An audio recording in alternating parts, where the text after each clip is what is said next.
네, 안녕하세요, 대표님. 네, 안녕하세요. 얼마 전에 저희가 영상을 네네. 찍지 않았습니까? 네네. 네, 거기서 이제 구독자분들께서 많이 질문해 주신 게 왜 역전된 일드 커브가 정상화되는 과정에서 단기채가 내려서 정상화되는 것이 아니라 왜 장기채 금리가 왜 올라서 정상화되느냐고 많은 분들이 질문을 주셨는데 네네. 그거에 대해 이유 좀 설명해 주세요. 일단 제일 핵심적인 거는 인플레이션이 장기화될 거다라고 생각을 하기 때문이고, 순하게 말하면 장기화될 거다지, 개인적으로는 저는 올해 하반기, 물론 내일 나오는 CPI까지는 제일 기저효 효과가 피크에 달할 때라 조금 낮게 나올 수도 있지만, 오히려 하반기로 갈수록 더 가속화. 인플레이션이 다시 오르기 시작할 거다라고 보고 있습니다. 그럼 왜 인플레이션이 장기화될 거라고 생각을 하시는 네네. 건가요? 그게 이제 핵심이고, 사실 저희 프루팅 올해 구독하신 분들은 다 아시는 내용인데, 아마 저희 영상으로 저희를 처음 접하신 분들은 조금 그러실 수 있을 것 같아요. 근데 기본적으로 그러니까 인플레이션이 어떨 건지 알기 위해서는 그 아주 유명한 밀턴 프리드먼의 얘기처럼 항상 언제나 어디서나 인플레이션은 화폐적 현상이다, 이 말을 기억을 해야 됩니다. 그죠? 네네. 그렇기 때문에 인플레이션이 이제 미국의 인플레이션이 강해질 거다를 최소한 한국에서는 제가 제일 먼저, 그리고 제가 제일 정확하게 좀 많은 분들이 모르셔서 굳이 저도 얘기를 하자면 프루팅도 그렇고 많이 얘기를 했는데, 다만 이제 3%에서 제가 그때 그 영상 다시 보시면 그때 당시에 제가 M2가 어떻게 움직였고 그 지난 100년 동안 인플레이션이 따라서 움직여 왔는지를, 그런 차트가 있거든요. 그걸 보면 팬데믹 기간에 이제 통화량이 굉장히 많이 풀렸죠. 그러면서 이제 단기적인 1차 인플레이션은 이제 22년 그 6월까지 9%까지 나왔었고, 그리고 나서 이제 조금씩 이제 여러 가지 뭐 SPR도 방출하고 미국이 뭐 이제 여러 가지 정책을 같이 하면서 조금 이제 상품 인플레이션이 일시적으로 잠깐 진정되면서 지금 조금 진정되나 싶은 와중인데, 예, 그쵸. 예, 예. 근본적인 인플레이션 장기화에 대한 건 아직 여러 부분이 남아 있다. 예, 예. 뭐 그런 또 질문 주시면 제가. 그러면 지금 왜 인플레이션이 장기화되는 첫 번째 이유로 이제 M2 증가, 네, 광의 통화, 화폐적인, 예, 보는 통화를 보시면 안 되고 광의 네. 통화를 봐야 됩니다. 그래서 네. 화폐적인 이유를 말씀해 주셨고, 네, 네. 또 얼마 전에 저희 프루팅 사이트에 또 리날덴이라는 훌륭한 이코노미스트가 이제 글을 저희가 번역해서 올려놨는데, 네, 네. 거기에 보면 인플레이션이 대출 증가로 인한 인플레이션이 있고, 인플레이션이라기보다는 M2의 증가가 민간 대출이 증감으로 인해서 M2가 증가하기도 발생되는 하고, 인플레이션이 있고, 또 하나는 정부에서 돈을 많이 써서 발생되는, 그러니까 M2의 증가가. 예, 예. 다만 M2의 증가는 곧 인플레이션을 예, 예. 뜻하기 때문에. 그래서 네. 인플레이션이지만 다 똑같은 인플레이션이 아니다. 네네네. 그래서 네. 그거에 따라서 또 다른 경제적 현상이 생긴다고 네네네. 하는데, 네. 혹시 그거에 대해 혹시 설명해 주실 수 있나요? 네네. 일단은 그래서 그 얘기를 하기 전에 M2가 그래서 올해 들어서 좀 마이너스로, 전년비 YOY로는 마이너스 아니냐, 빠지지 않았냐, 과거에 이렇게 빠졌을 때는 전형적인 그런 깊은 침체가 왔다, 이제 그런 얘기들이 많았어요.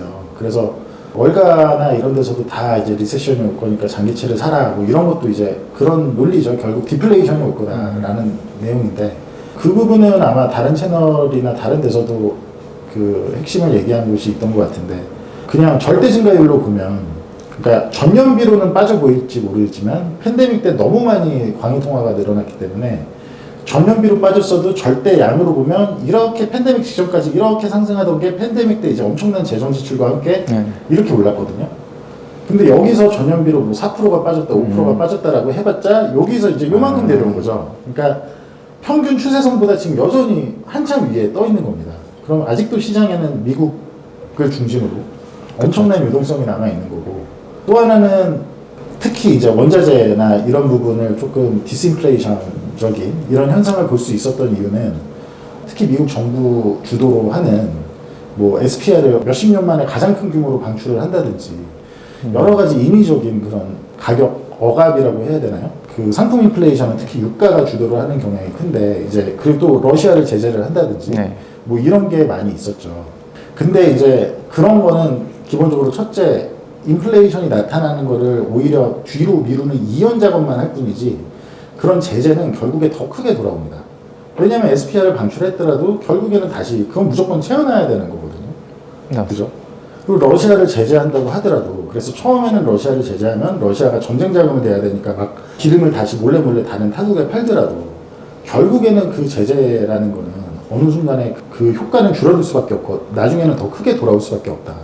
이제 그런 측면이 하나가 있고 또 하나 이제 근본적인 이제 M2의 증가에 관련해서 아까 얘기하신 게 M2의 증가가 기본적으로 정부의 재정 지출 또 하나는 민간에서 일어나는 이제 대출 수요에 대한 게 있는데 70년대 인플레이션은 민간 드리븐 그러니까 민간이 주도하는 그런 대출의 증가로 발생을 했죠. 그러니까 민간에서 그때도 인플레이션이 막 발생하니까 금리가 높아지는 와중에도 사람들은 인플레이션이 더 발생할 거야 라고 이제 예상을 하다 보니까 높은 금리에도 대출이 계속 증가를 했어요.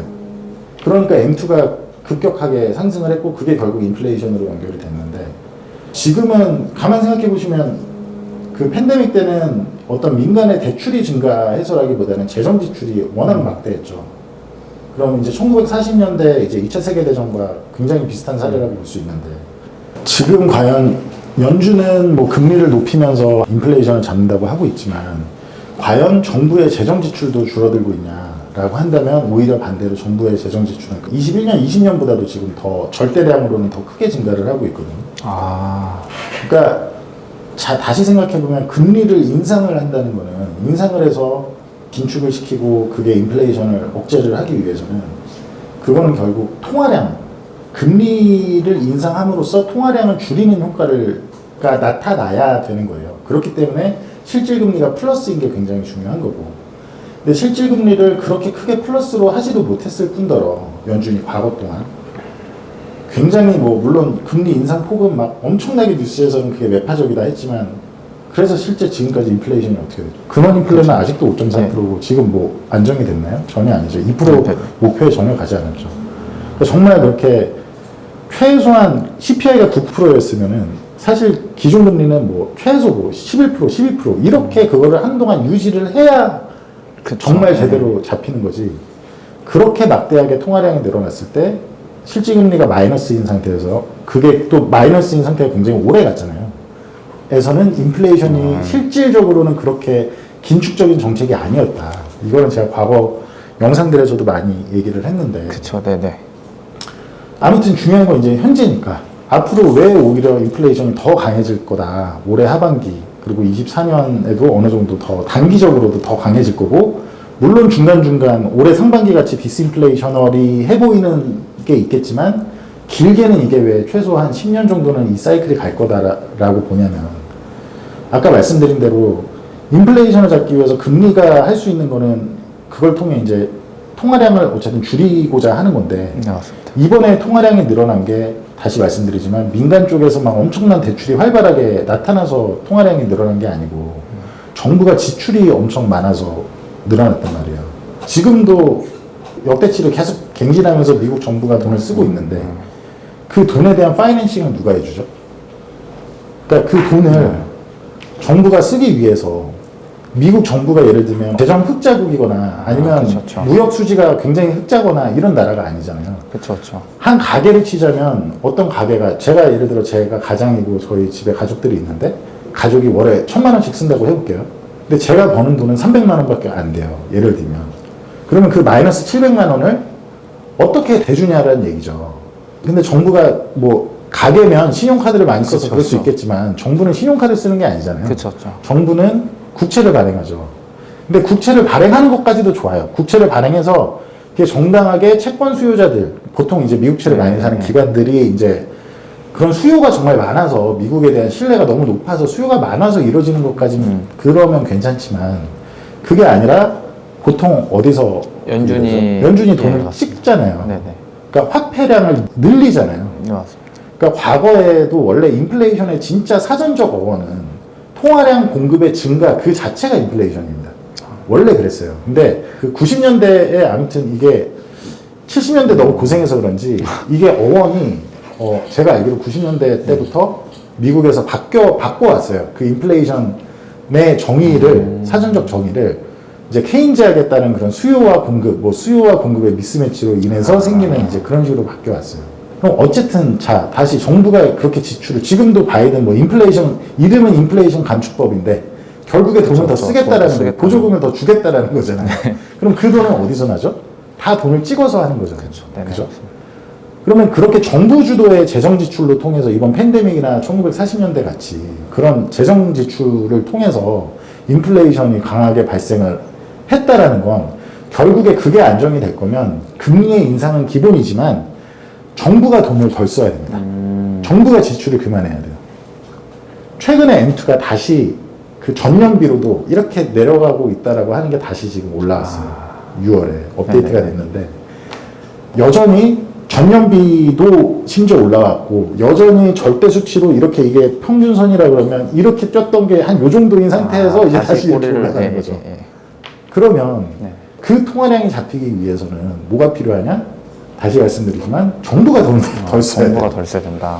근데 연준에서 예를 들면 의회 청문회 같은 거를 하잖아요. 파월하고 할 때 제가 재밌어서 이제 가끔씩 라이브로 보는데 거기 보면 이제 공화당 의원들이 늘 파월한테 어떻게 생각하냐 지금 정부 지출이 이렇게 많고 지금 돈을 이렇게 인플레이션에 지금 재정 지출 이런 흑자국인데 이게 지금 되겠냐 막 하고 그 당신 의견을 얘기해 보십시오라고 하면은 파월이 늘 하는 얘기가 있어요.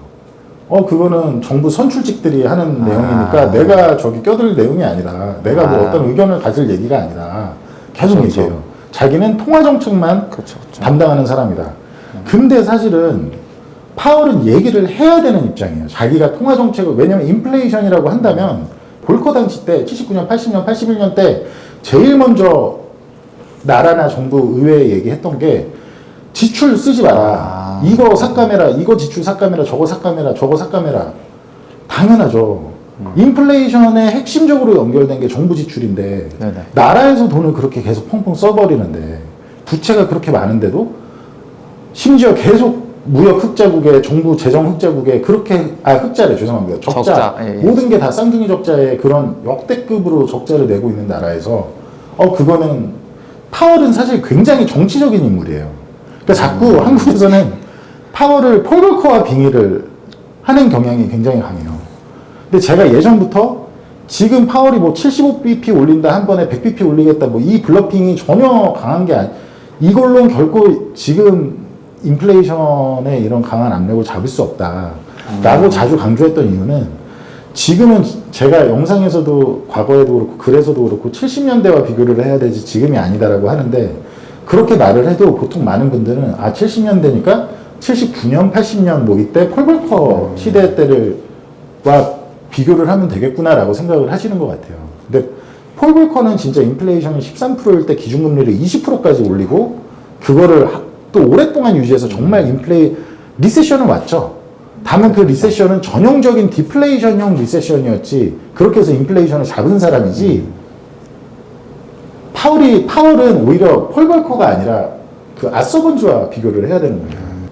그 심지어 파월이 정말 자기가 정치적인 인물이 아니고 정말 자기가 굳건하게 인플레이션 잡기 위해 모든 걸 다 할 거야. 자기가 블러핑을 하듯이 한다고 해도 그럴 거면 일단 기준금리를 이 정도로 올려서 될 게 아니라 훨씬 크게 올렸어야 됐고 그리고 자기가 어디 그런 청문회 나가서 무슨 뭐 정부 그런 그거는 자기가 얘기할 항상 그러거든요. 자기는 지금의 핵심은 정부 지출이에요. 이제 M2가 절대 제가 봤을 때 쉽게 과거와 같이 그렇게 내려올 수 없는 그 핵심은 정부 지출이 지금 전고점을 경신하고 계속 상승하고 있습니다. 그러면 이게 한쪽에서는 뭐 긴축하게 심지어 이번 거는 어떤 민간이 대출을 엄청 크게 받아가지고 70년대는 인플레이션 장기 익스펙테이션도 높아지고 하니까 막 대출이 엄청 활발했는데 지금은 오히려 저희는 저성장이 꽤 오래됐기 때문에 이제 그런 측면이 있는데 여기서 제가 질문하기 전에 한번 정리하고 질문 하나 드리겠습니다. 그럼 인플레이션이 장기화되는 이유로 첫 번째가 M2 증가, 절대적으로 증가한 M2 증가를 말씀해 주셨고 그게 이제 여전히 꽤 높게 떠 있다. 두 번째가 이제 미국의 좀 인위적인 좀 물가 통제, 뭐 전략 비축유를 한다든가 아니면 또 뭐 러시아 제재를 해서 그렇게 한다든가 그거는 보통 이연되니까 그리고 그럼에도 불구하고 여전히 지금 그런 통화량의 문제 때문에 근원 CPI는 아주 높은 예. 상태에서 떠 있죠. 그 세 번째가 이제 인플레이션 성격이 다르다. 네네. 어떻게 다르냐면 첫 번째는 대출 증가, 민간에서 대출 증가함으로써 M2가 증가해서 인플레이션이 발생하는 게 첫 번째 유형의 인플레이션이 있고 그러니까 그 M2의 증가의 성격이 예, 예, 두 개가 그렇죠. 있는데 하나는 민간에서 대출이 많이 늘었냐. 예. 그리고 두 번째가 이제 정부의 재정 지출로 네네네. 인한 인플레이션 유형 2가 있는데 지금은 재정 지출로 인한 네. 인플레이션 성격이 강하다라는 네네네네. 말씀을 하셨잖아요. 그렇죠. 그럼 제가 궁금한 거는 그러면 미국에서도 일을 알 텐데 왜 그건 재정 지출을 못 줄이고 있냐? 좀 그거에 대해서 아니, 첫째로 미국에서 뭐 연준이나 그런 데서 아는지는 잘 모르겠고요. 네네. 제가 봤을 때는 그러니까 미국에서 아는 분들이 거의 없으니까 이번에도 장기채를 제일 많이 산 곳이 월가예요. 그러니까 월가 아이비들이 전형적인 2007년과 같은 상황을 지금 생각하고 있는 거예요. 근데 2007년의 통화량의 증가는 전혀 이번처럼 크게 나타나지 않았고 그때 인플레이션이 잠깐 뭐 한 4% 5%까지 갔던 거는 통화량이 엄청나게 증가해서가 아니라 대출이 조금 활발하게 일어나긴 했었어요. 부동산, 리먼, 포모 막 그런 심리가 있어서. 그런다고 해서 70년대처럼 M2가 전혀 증가하지가 않았습니다. 그러니까 그거야말로 정말 일시적 인플레이션이었지 정말로 진짜 인플레이션은 늘 말하듯이 화폐적 현상으로 발생을 하거든요. 07년에 그래서 한 5%까지 올라갔던 게 그때 이제 확 떨어지면서 이제 디플레이션으로 갔거든요. 리먼이 발생하면서. 그걸 지금 다 가장 가까웠던 큰 위기가 그거니까 다 그 얘기를 하는 거예요. 근데 정말 인플레이션은 왜 발생하는가? 이걸 케인즈학식으로 생각하면 안 되고 케인즈학은 사실은 정말 틀린 학문이라고 저는 감히 제가 얘기하자면 아무튼 70년대에도 결국에 밀턴 프리드먼의 그 통화주의가 다 맞았고 그럼 결국에 정말 진짜 이번 인플레이션은 왜 발생했는가? 그리고 한 번 그렇게 고삐 풀린 인플레이션이 그렇게 쉽게 잡히는가? 절대 그렇지 않고 한 번 인플레이션의 고삐가 풀리면 물론 중간에 디스인플레이션 이건 있지만 길게 보면 못해도 한 10년 정도는 가더라. 그럼 그 상황에서 이게 정말로 제대로 잡으려면 금리 정책뿐만 아니라 특히 이번처럼 재정 지출로 인해서 생긴 그거는 나라가 돈을 덜 써야 돼요. 그러니까 당장 모든 소셜 시큐리티나 뭐 당장 모든 걸 다 끊어야 돼요. 뭐 그 학자금 대출 뭐 탕감해준다. 이거는 다행히 이번에 뭐 지금 해서 좀 그런 것 같은데 그것뿐만 아니라 온갖 복지 지금 해서 돈 쓰겠다고 하는 거는 안 써야 되는데 이번에 부채 협상 때도 어떻게 됐죠? 결국에는 뭐 다 할 거 다 하는 거예요 지금. 다 하는 거고 재정 지출은 지금 계속 늘어나고 있고 근데 여기서 리널덴도 되게 잘 짚어준 게 저희가 유일하게 프루팅에서 정말로 주기적으로 제공해주는 게 리날덴이잖아요. 사실은 그만큼 저는 정말 이 사람은 제대로 알고 있다라는 걸 제가 인정하는 그런 되게 잘하는 분인데 아주 이번에 잘 짚은 게 그 금리가 오히려 이런 상황에서 금리가 높잖아요. 지금 기준금리나 이제 금리가 높아졌잖아요. 과거에 비해서. 네, 맞습니다. 이렇게 높아졌을 때 무슨 일이 생기냐면 재정 지출에 대한 비용 제가 왜 월세 얘기했을 때도 금리가 높아져서 오히려 월세는 높아질 수밖에 없고 비용이 더 많이 늘어나. 그게 오히려 그러니까 CPI를 높이는 역할을 한다라고 한 것과 똑같이 재정 지출로 인한 인플레이션이 발생했을 때 금리가 이렇게 과거와 달리 과거에는 뭐 0%였던 게 지금 높아졌잖아요. 네네. 그럴 경우엔 그거에 대한 이자 비용이 엄청 많이 늘 거예요. 그렇죠. 그럼 그 이자 비용이 늘기 때문에 연준은 또 돈을 더 찍어내야겠죠. 그러면 그건 결국에 인플레이션에 또 압력을 가하는 악순환이 될 수가 있습니다. 그러니까 그런다고 금리를 뭐 0%로 터키처럼 그렇게 해놓아라는 얘기가 아니라 그러니까 무슨 말이냐면 무조건 금리만 높이는 거 금리도 어느 정도는 높아야 될 거고 사람들의 장기 기대 인플레이션을 꺾거나 여러 가지 측면에서 높아야겠지만 재정 정책을 확실히 줄여야 되고 근데 재정 정책은 계속 쓰고 있는 돈은 계속 쓰는 와중에 금리만 그냥 이렇게 어느 정도 과거에 비해서는 아무튼 많이 높아져 있는 상태라면 이거는 오히려 악순환으로 가는 이 스파이럴이 발생을 하는 거죠. 그리고 이 부분을 예를 들어서 설사 누군가 안다라고 쳐도 고위 관료 중에 누군가가 알고 안다라고 해도 정치의 메커니즘이라는 건 자본주의 그 자체만 효율적으로 돌아가게 놔두면 이런 문제가 없어요. 그러니까 정말 침체가 왔을 때 무너지게 냅두면 이런 문제가 없는데 정치인들은 그런 걸 아무도 원하지 않아요. 아까 말씀드렸듯이 그걸 알지도 못할 뿐더러 안다고 하더라도 자기가 나서서 우리 지금 당장 모든 지출을 줄여야 됩니다. 우리 당장 세금을 확 올려야 됩니다. 지출 다 줄이고 우리 당장 뭐 이렇게 해야 됩니다. 그건 누가 자기가 총대 메고 할 사람은 아무도 없어요. 그렇게 인기 없는 정책을. 로마가 왜 망했냐. 로마가 결국에는 똑같은 과정으로 망한 거거든요. 모든 역사적 강국은 똑같은 과정을 통해서 망하는데 아무도 그걸 총대 메고 그런 인기 없는 정책을 하려고 하지 않죠. 근데 지금 그 전년비 M2가 오히려 다시 전년비 YOY로도 오르고 있다는 사실이 아주 주의하셔야 되고 그렇죠. 유가 같은 경우 제가 지난번에 원자재가 정말로 아마 작년은 맛보기였을 수도 있다라고 했던 부분이 뭐냐면 정말 그 최근 전형적인 리세션 모멘텀을 가지고 유가에 대한 숏을 친 세력이 굉장히 많았어요. 특히 외국 헤지펀드들이 엄청나게 유가에 숏을 많이 쳤거든요. 그러니까 그들은 전형적인 리세션 베팅하면서 장기채 매수하고 유가에 숏을 치고 그래서 그 숏이 어느 정도로 많았냐면 2020년 마이너스 유가 갔을 때 그 당시 보다도 더 많았고 2014년에 셰일혁명으로 그때 막 유가 100불에서 40불까지 무너졌을 때 그때보다도 더 많았어요. 그때 고점 당시만큼 다 숏이 많았어요. 그런데도 유가는 70불이 위잖아요. 네, 지지되고 있죠. 그게 무슨 말인지 잘 생각을 해보셨으면 좋겠어요. 그리고 지금 그 숏이 많았던 게 이제 숏커버가 되려는 현상이 보이고 있거든요. 숏커버가 된다면 뭐 에코프로 보셨죠? 그렇죠. 숏커버나 뭐 심지어 숏커버면 다행이죠. 숏커버는 이제 자기들이 강제로 청산당하기 전에 자기들이 알아서 그렇죠, 리스크 그렇죠. 관리를 하는 거니까. 숏 스퀴즈가 나올 가능성이 되게 많다. 자, 보세요. 중국이 22년에 예상치 못하게 그렇게 오랫동안 락다운을 했어요. 아무도 예상 못했죠. 그죠? 그거는 그렇죠. 네네. 저희도 예상, 그건 뭐 정말 그렇죠. 시진핑이 어떻게 할지는 몰랐어요. 저도. 네. 와, 이 사람 진짜 보통 정상은 아니구나. 아무튼. 그거 아무도 몰랐죠. 그리고 미국이 SPR을 이렇게 몇십 년 만에 역대급으로 방출했어요. 그렇죠. 그죠? 아무도 몰랐죠. 네. 그리고 헤지펀드가 뭐 그거는 저희하고 늘 보니까 역사적인 단위로 숏 포지션을 계속 잡았어요. 그 모든 게 다 합쳐졌는데 70불을 못 깨고 있어요. 이해되시나요? 예. 그럼 앞으로 정말 리세션이 전형적인 디플레이션형 리세션일까요? 정말 08년처럼 그런 사태가 나타나면 장기적으로 경제에는 훨씬 더 건강할 거예요. 그러니까 많은 그렇죠, 분들이 그렇죠. 예상하듯이 전형적인 리세션이다. 스태그플레이션이 아니고 전형적인 리세션이다. 그러면 정말 훨씬 더 건강한 사이클. 정말 아무튼 그런 게 한 번씩 그렇죠. 있어야 자산 가격 한번 걷어대고. 그냥 쉽게 얘기해 볼게요. 압구정에 굉장히 많은 상가 건물이 10년 전부터 계속 1층이 비어 있었어요. 왜 그런지 아세요? 거기 건물주분들이 경제는 저성장이니까 지난 과거 10년은 디플레 사이클이었으니까 경제는 저성장이니 장사하는 사람들이 그 비싼 돈을 주고 월세를 들어올 수가 없어요. 이거는 2008년 이후부터 계속 그랬어요. 네네.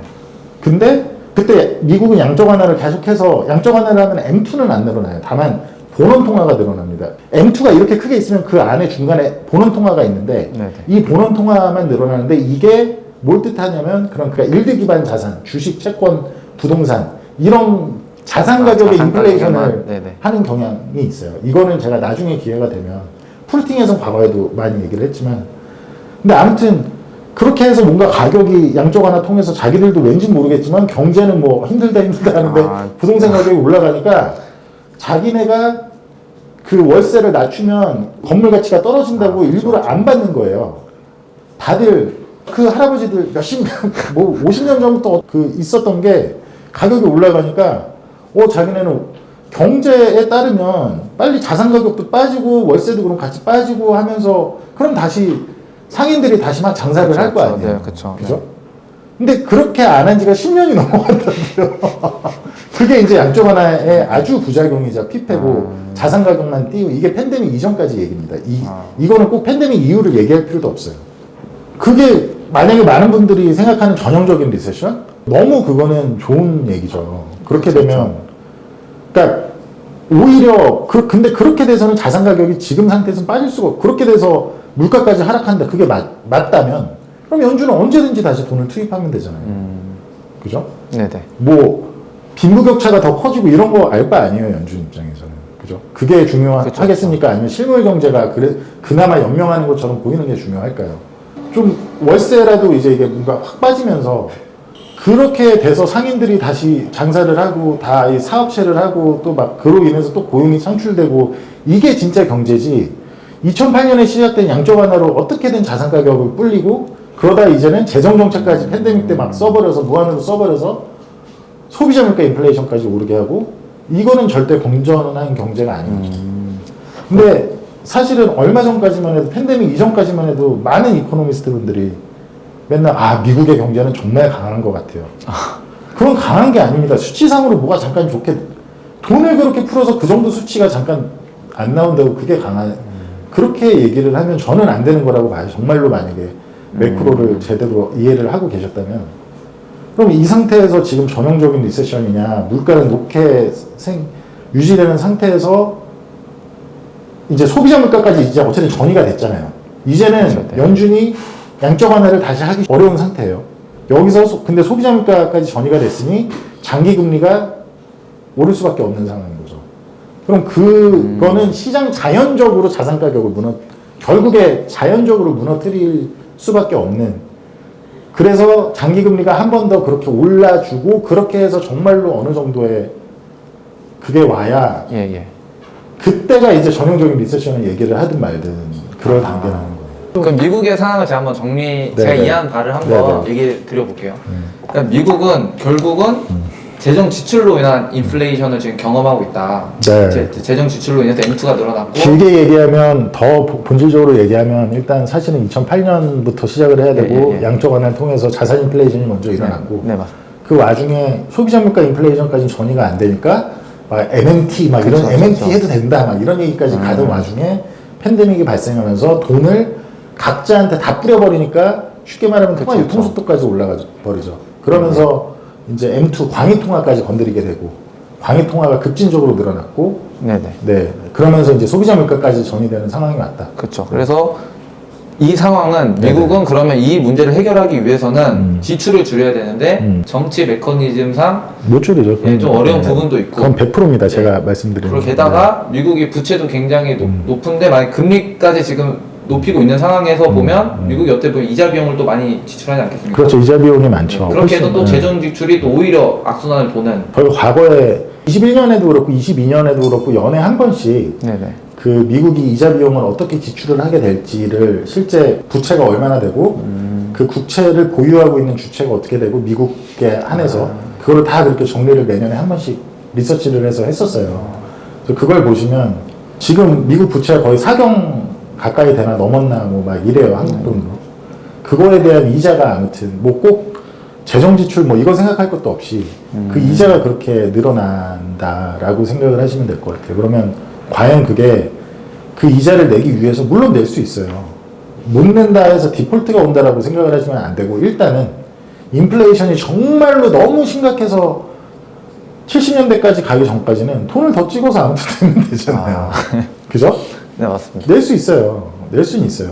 다만 그거는 더 악화시키는 상황으로 가는 거고 최근에 M2가 다시 전년비로도 오르기 시작하는 게 무슨 얘기인지를 잘 생각을 해봐야 된다. 다시 정리해 보자면 이제 인플레이션이 이제 끈적할 수 있는 이유는 이제 미국이 어쨌든 지출을 줄여야 인플레이션을 줄일 수 있는 정부 지출을 정부 지출을 줄여야 되는 건데 결국은 미국은 엄청난 부채를 가지고 있고 저 지금 기존에 높아진 인플레이션 때문에 기준금리를 높인 상태에서 어쨌든 계속 이자 비용을 지출해야 되지 않겠습니까? 그렇죠. 그러니까 70년대와 같이 민간 주도로 나타난 인플레이션이 아니고 정부 주도로 나타난 인플레이션인데 그 정부가 뭐 예를 들면 재정 흑자를 내던 정부가 아니라 늘 전 세계에서 둘째가라면 서러울 재정 적자를 내고 있는 정부인데 자기네가 기축통화국이라는 이유만으로 돈을 또 찍어서 그 인플레이션이 이미 높아진 상태에서 지출을 계속 하고 있으니 그러면 당연히 고금리는 그때 월세 제가 설명드린 거랑 똑같이 오히려 인플레이션을 악화시키는 요인이 되죠. 그러니까 지출을 줄여야 되는 인플레이션인 상황에서 지출을 늘리고 있으니 인플레이션이 고착화될 수밖에 고착화될 수밖에 없고 그때 사실은 작년에 운 좋게 미국으로는 1,000원이에요. 만약에 이게 정말 저희가 틀리고 만약에 전형적인 리세션으로 간다라고 한다면 정말 중국이 아주 오랫동안 1,000원입니다. 정말 미국으로 입장에서는 1등 공신일 거예요 아마. 아니면 뭐 하다못해 연착륙으로 간다? 그것도 정말 중국이 1등 공신일 겁니다. 맞죠. 근데 그랬던 것들이 저는 이연돼서 이제 나타날 거다라는 얘기이기 때문에 특히 SPR이나 뭐 여러 가지 제재 그리고 중국도 지금 중국은 오히려 너무 오래 그러고 있다 보니까 중국은 디플레이션을 지금 걱정해야 되잖아요. 네. 그래서 이제 부양책을 계속 내놓긴 할 거예요. 그럼 결국에 그게 어떤 압력으로 돌아올 거냐. 근데 요새 제가 보는 여러 가지, 저는 이제 거시경제에 대한 얘기를 너무 많이 하고 글도 많이 쓰지만 본질적으로 저는 트레이더 출신이고 운용을 하는 사람이기 때문에 여러 가지를 봤을 때 올 하반기에 아무튼 이 인플레이션 끝에 커브는 다시 높아질 거다. 그러니까 그냥 이대로 유지가 아니라 저는 더 높아질 거다라고 보고 있습니다. 그래서 이제 인플레이션 장기에 대한 이유를 네네. 이렇게 잘 설명해 주셔서 네. 너무 감사합니다. 네. 첫 번째가 M2, 네. M2 증가, 두 네. 번째가 미국의 이제 인위적인 통제, 네, 네. 세 번째가 미국 재정 지출을 줄여야 둔화될 수 있는 인플레이션인데 미국의 이런 부채 상황이나 어떤 정치 메커니즘상 불가능한 이런 상황 때문에 절대 불가능하죠. 인플레이션이 이런 장기화될 거다. 네, 70년대에는 그렇죠. 볼커가 취임하자마자 다시 말씀드리지만 재정 지출 다 줄여야 네. 된다 그래서 줄였어요. 네, 그리고 맞습니다. 70년대는 심지어 민간 주도였고 이게 한국에서는 아직 아마 근데 이제 또 얘기가 나오기 시작할 거예요. 네, 그 저 3% 때도 제가 그 M2 차트 저는 이미 2020년부터 얘기하는 건데 21년 막 이때부터 얘기했는데 그때 그 뒤부터 갑자기 M2들을 얘기를 하시더라고요. 근데 또 재수 없게 보실 수 있는데 그만큼 너무 네. 아직 안 그쵸, 알려졌다 그쵸, 보니까 저희가 얘기하는 거니까. 근데 아무튼 재정 지출이 그만큼 지금 사실은 핵심이다. 그러니까 재정 지출을 계속 늘려가는 상황에서 재정 지출의 과대 지출로 인한 발생한 정부 주도의 인플레이션은 재정 지출이 줄지 않는 한은 절대 안 된다. 그것도 맞습니다. 다시 말씀드리지만 미국이 정말 건전한 재정 흑자를 기록하고 있는 국가가 아니라 그렇죠, 그렇죠. 예, 어마어마한 재정 적자를 기록하고 있는 국가인데 그러다 보니 지출을 하려면 무조건 돈을 찍어내야 되죠. 화폐를 증가시켜야 되잖아요. 그렇죠, 그렇죠. 그럼 화폐의 증가는 그거보다 인플레이션이거든요. 예, 그렇게 이해를 하시면 왜 장기 금리가 상승하면서 앞으로 커브 역전이 그리고 다시 말씀드리지만 제가 생각하는 것처럼 상품 인플레이션이나 CPI가 다시 끝쪽이 올해 하반기에 물론 내일까지는 낮게 나올 겁니다. 근데 이게 더 이제 다시 상승하기 시작하지 않고 예를 들어 그냥 3%에 안정이 된다고 해볼게요. 그냥 그렇게 가정을 가정을 해보자고요. 3%의 안정, 그러니까 CPI가 3% 정도, 2%까지는 분명히 어렵고 3% 정도로 뭐 내년, 내후년 뭐 계속 10년이 지나고 우리가 10년 동안 평균으로 3%가 나타난다고 가정을 해볼게요. 그죠? 네네. 근데 그럼 이제 앞으로의 뉴노멀은 3%다 라고 가정을 한다면 그러면 텀 프리미엄이 있잖아요. 장기채에는. 그렇죠, 그렇죠. 그러면 장기채 금리가 몇 프로가 돼야 될까요? 3%는 그래도 3%고 5%... 기준금리는 예를 들면은 정말로 시장이 좋게 생각하는 대로 예, 예. 그러니까 정말 모든 시장이 꿈꾸는 그 노랜딩 전망을 한번 다 예, 예.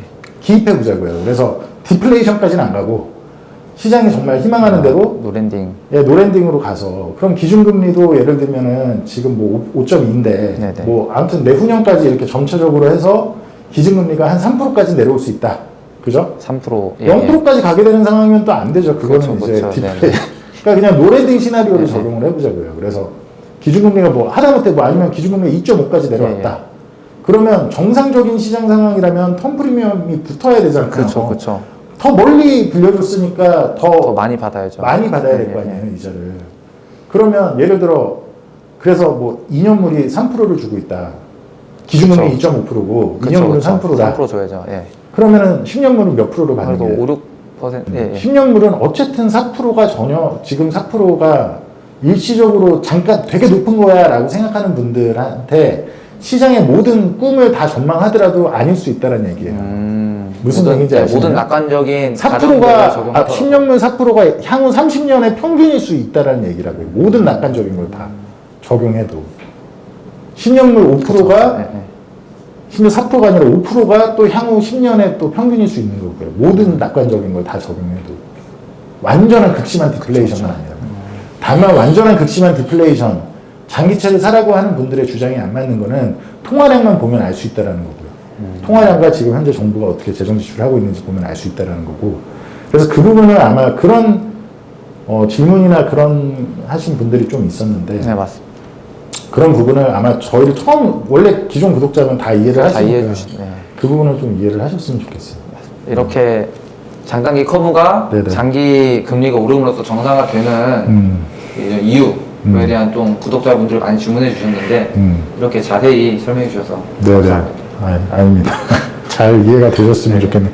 제가 얘기하다가 보면 막 얘기가 산으로 가고 이런 경우가 많아서 아닙니다. 이것도 설명해야 될 것 같고 저것도 설명해야 될 것 같고 막 아무튼 네. 네, 맞습니다. 너무 좋은 설명 네, 아닙니다. 네네. 네, 수고하셨습니다. 감사합니다.